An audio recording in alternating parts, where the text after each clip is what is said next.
ലോകകപ്പ് ഫുട്ബോളിന്റെ ആവേശം പകർന്ന് പാലാ സെന്റ് തോമസ് ഹൈസ്കൂളിൽ ഫുട്ബോൾ മത്സരം സംഘടിപ്പിച്ചു.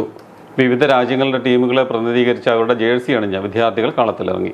ഇഷ്ടതാരങ്ങളുടെ ജേഴ്സികളും ഇഷ്ടപ്പെട്ട ടീമുകളുടെ പതാകകളുമായി അണിനിരുന്ന വിദ്യാർത്ഥികൾ സ്കൂൾ മൈതാനത്തെ ലോകകപ്പ് വേദിയാക്കി മാറ്റി.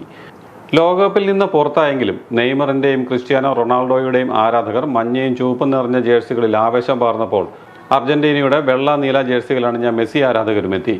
സ്കൂൾ ഗ്രൗണ്ടിൽ നടന്ന മത്സരങ്ങൾ പാലാ സെന്റ് തോമസ് കോളേജിലെ കായിക വിഭാഗം മേധാവി ആശിഷ് ജോസഫ് ഉദ്ഘാടനം ചെയ്തു.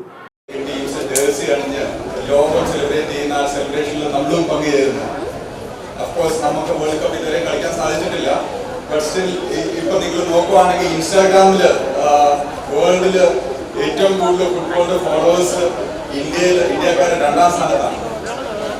ആ ഒരു ഫോളോയിങ് മാത്രം നമുക്ക് പോയാൽ നമുക്ക് വേൾഡ് കപ്പ് കളിക്കണം. വിത്ത് യുവർ മോട്ടിവേഷൻ നിങ്ങളുടെ ഈ പ്രചരണം എനിക്ക് തീർച്ചയായിട്ടും ഉറപ്പുണ്ട്. ബൈ ദ ഇയർ 2034 നമ്മളും ഇന്ത്യ വേൾഡ് കപ്പ് കളിക്കും. അത് 100% ഷുവർ ആണ്. So you all need to work for that and you all need to school principal father Rejimas Kariya മുഖ്യ പ്രഭാഷണം നടത്തി.